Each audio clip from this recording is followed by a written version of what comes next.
What's going on? This is your man John Fortune, your host of the Frustrated Fan Sports Show.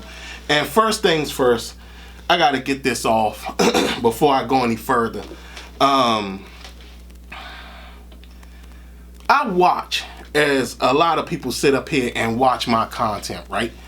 And sit up there and watch as all these people sit up there and they be on the YouTube channels and all this type of stuff. And I try my best to support the ones who actually, come with some good stuff, or they might say something good, or, I even go as far as to like some of their videos and everything like that.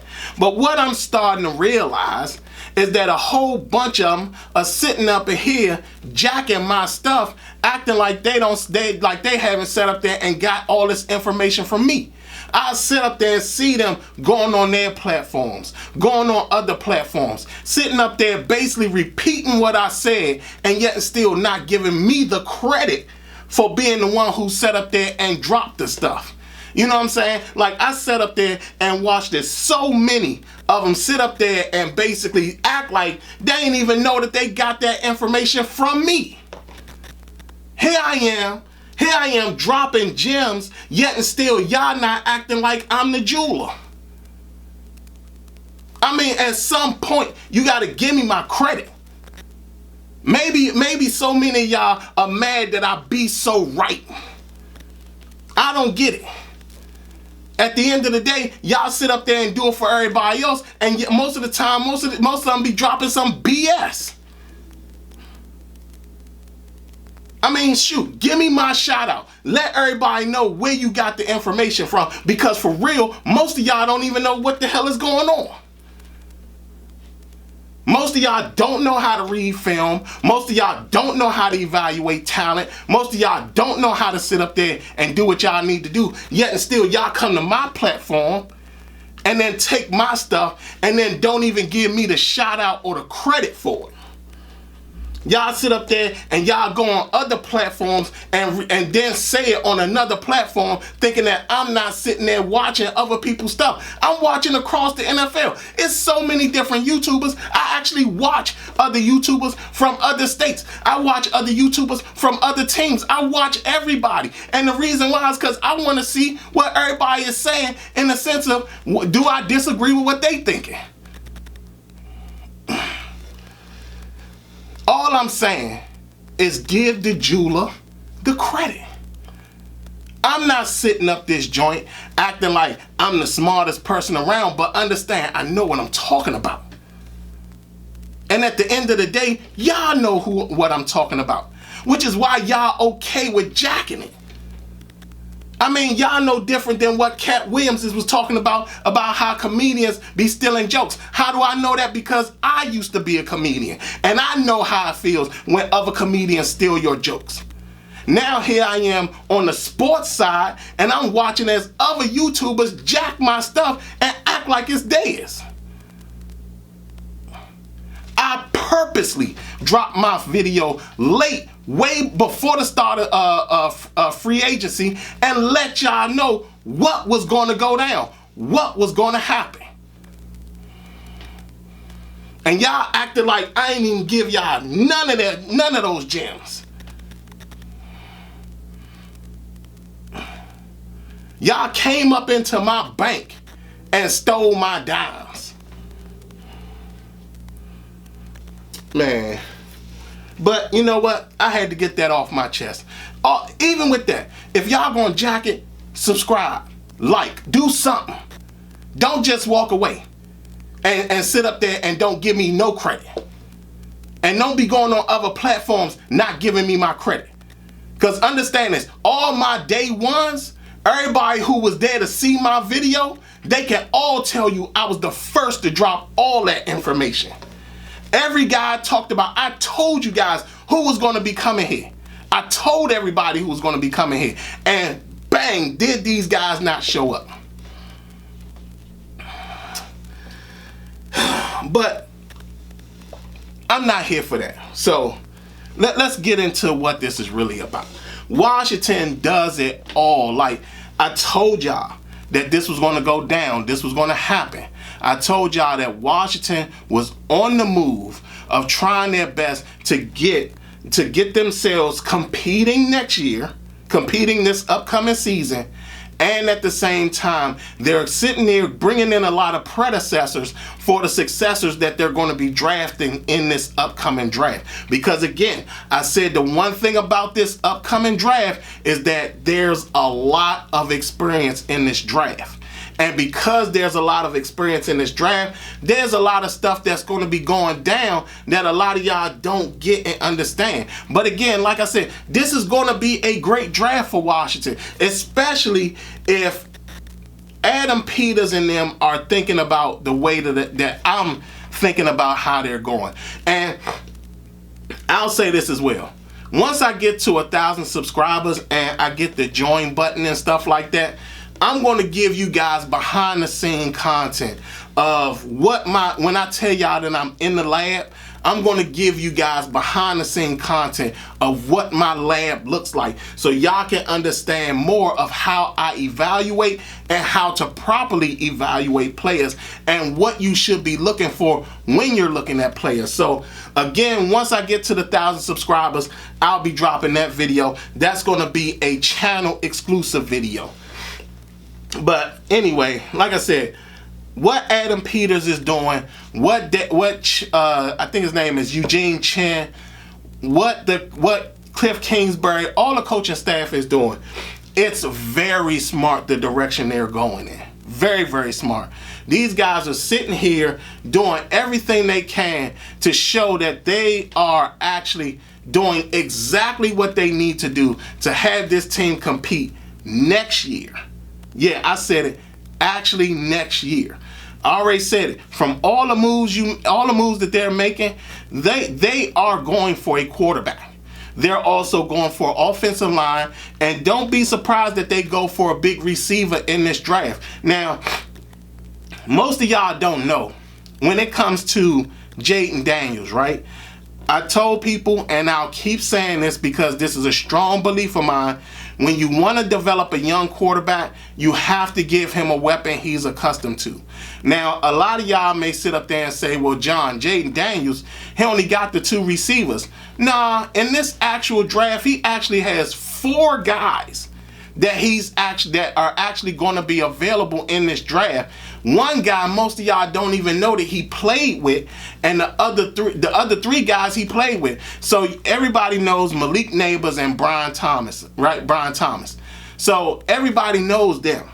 But you also got what's his name? Hilton Jr. You know, he's the 3rd wide receiver down at LSU. And the other guy is actually Ricky Pearsall, the wide receiver out of Florida. He was Jayden Daniels' #1 target back at Arizona State. So Jayden Daniels actually has 4 guys in this upcoming draft that you can actually draft Jayden Daniels and draft one of his guys. In fact, I think Milton is 6'2", and Pearsall is 6'1". So, I mean, yeah, they're still not that ideal 6'2" and over guy. But again, you're talking about a taller receiver. But you still want him to eventually get comfortable with being with a guy that he's used to until he builds the chemistry with the other receivers. So, again, like I said, man, Adam Peters and them are doing very well this offseason so far. Again, we're going to have to see what happens. I told y'all. You know, the one thing I remember when they sat up there and signed Luvu, the first thing I said was, I sat up there and said, the Bobby Wagner joint makes sense now. Because why? Luvu is a great player. He really is. And people thought that he was going to be playing the mic. I knew he wasn't going to be playing the mic. Because why? When it comes to this particular defense, you need somebody who can get everybody in order. You need somebody, because if you really think about it, when you think about Jeremy Chinn, you think about Lou Vu, you think about some of these other guys, what they have is chaos. And you need a chaos controller. And that chaos controller is Bobby Wagner.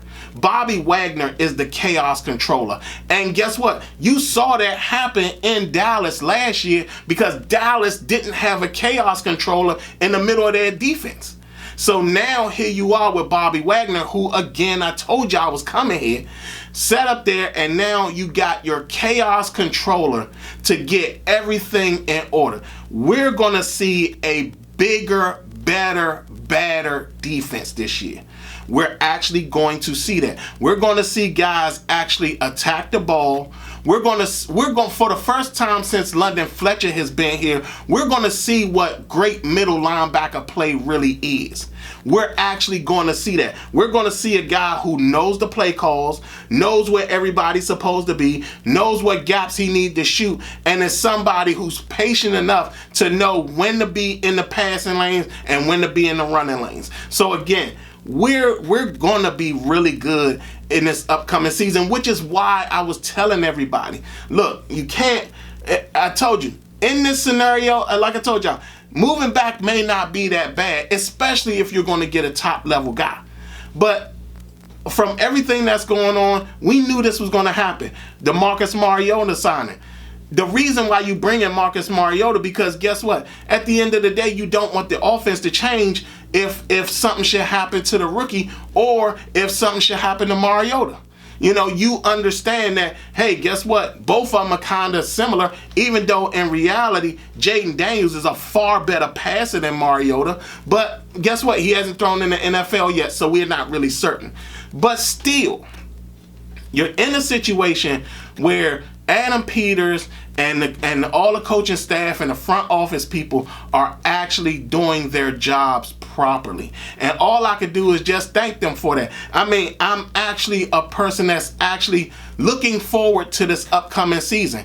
Now again, that doesn't mean that they're going to be great. They still got to get through the OTAs and the training camps and all that type of stuff for us to really see what happens. Not only that, strategically, this has been very, very intelligent and smart moves the whole time. What we've seen Adam Peters and them do has been a very intelligent way to go about drafting. This was all the things that I was complaining about when it came to Ron Rivera. He did not understand how to be strategic in the guys he was picking. He was too busy focused on good guys without understanding that sometimes you need a couple of bad jazzes up in there to sit up there and make sure that your team is on the path of success. Not every team has a bunch of good guys and they're also successful. It just doesn't happen that way. So, like I said, I already told y'all, I knew all the guys that I said that was going to be coming, they came.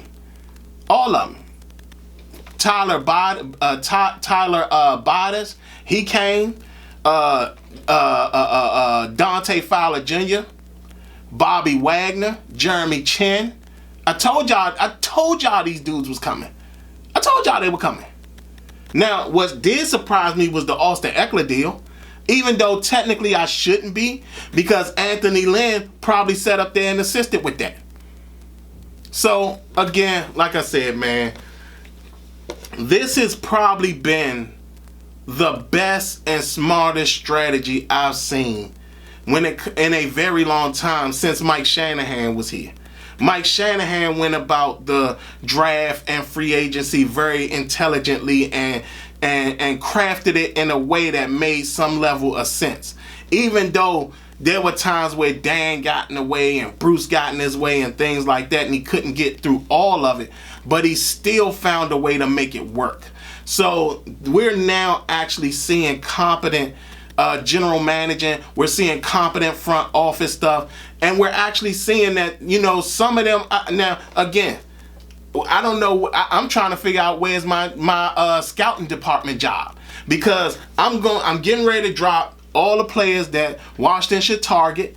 And of course, for all y'all day one fans and people who've been following me for a while, my not mock draft will be dropping probably mid-April. So y'all know the original not mock draft, that's going to be coming, and where I sit up there and let you know what players are best fits for teams. So again, so far so good. I really like the way that they went about these moves. I knew these moves were coming.